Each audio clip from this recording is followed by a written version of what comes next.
তাআলা ডাক দিয়ে বললেন, বন্ধু আমার, হাবিব আমার, আপনি আপনার উম্মতের নেকির সংখ্যা কত বাড়াইয়া চান? আল্লাহ পাক রব্বুল আলামিনের কাছে আল্লাহ পাকের হাবিব ডাক দিয়ে বললেন, মাওলা, আমি যা চাবো আপনি আমাকে তাই দিবেন। আমি যদি চাইয়া ঠকে যাই, আমার উম্মতের আমলনামায় নেকির সংখ্যা কম হয়ে যাবে। আল্লাহ, আপনি যেমন রহমান, আপনি যেমন রহিম, আপনি যেমন মালিক, আপনার ইচ্ছা মতো আপনি বাড়ান, আমি চাইয়া ঠকবো না। একটা ধনী মানুষ, একটা বাদশা, একটা এমপি যদি অনেক সময় ফকিরদের টাকা চায়, 1-2 টাকা দিতে লজ্জা পায়, কারণ 1-2 টাকা দিলে তার মান আর শান থাকে না। কথা বলেন ঠিক না ঠিক? মানুষ যে যত বড়, তার মান আর শান রাখার জন্য ওই পরিমাণেই সে দান খয়রাত করে।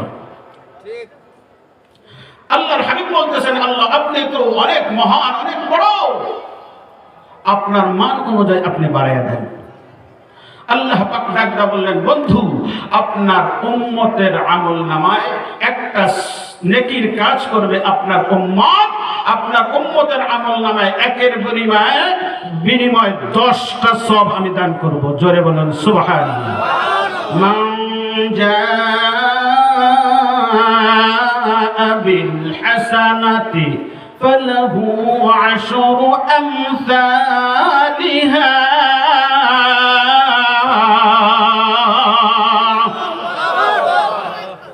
আল্লাহ কয় একের পরিমাণে 10 দেব।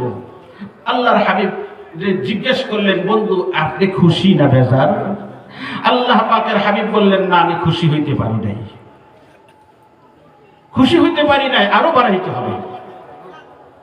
লম্বা কথা, অত লম্বা কথা বলার সময় নাই। আল্লাহ পাক ডাকতে বললেন, বন্ধু, কত বাড়াইতে হবে আপনি বলুন। আল্লাহর হাবিব বললেন, না, আমি বলবো না, আপনি বলেন।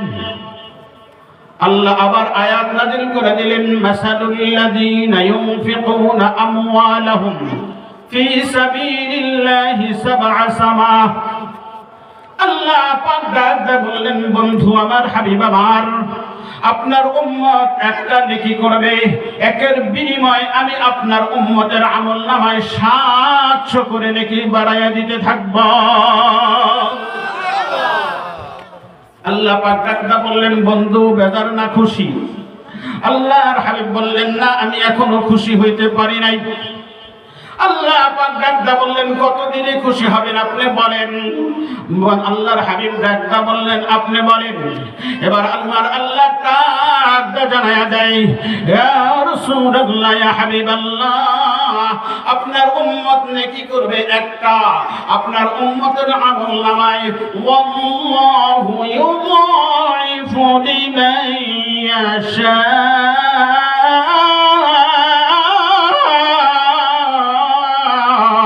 আল্লাহু আকবার। আল্লাহ ডাকদা জানাই দিলেন, একের পরিমাণ 10 নয়, 700 নয়, 100 নয়, আমি একের বিনিময় আমি আল্লাহর যত খুশি তত নেকি আমলনামায় জমা করে দিব। আল্লাহু আকবার। আল্লাহ পাকের ডাকদা বলতেছেন, বন্ধু, এখন বেজার না খুশি? আল্লাহ পাক রব্বুল আলামিনকে বললেন, না, আল্লাহ খুশি, তবে আমার আরো কথা আছে। বলে, কি কথা? যত খুশি তত নেকি আপনি দান করবেন। আমি জানতে চাই, এটা কি সারা বছর এক সমান না রমজান মাসের ব্যতিক্রম আছে?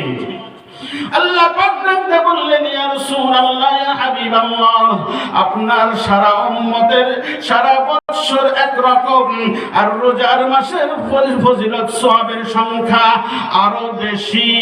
আল্লাহর হাবিব বললেন, কত বেশি হবে? আল্লাহ পাক ডাকতে বললেন, বেশি হইল আমি রমজান মাসের ইবাদতের সিয়াম সাধনার বিনিময়ে আমি আল্লাহ ওই বান্দা আর বান্দির আমি আপন হয়ে যাই, আমি তার হয়ে যাই। আল্লাহ যদি কারোর হয়ে যায়, তার কোনো অসুবিধা আছে? সমস্যা আছে ভাই? আছে আছে নাই? আল্লাহ পাক রব্বুল আলামিন বন্ধুকে বললেন, বন্ধু, এখন কি খুশি না বেজার? আল্লাহর হাবিব বললেন, না, এখন খুশি, তবে আমার আরেকটা কথা আছে। বলে, কি কথা? বলেন।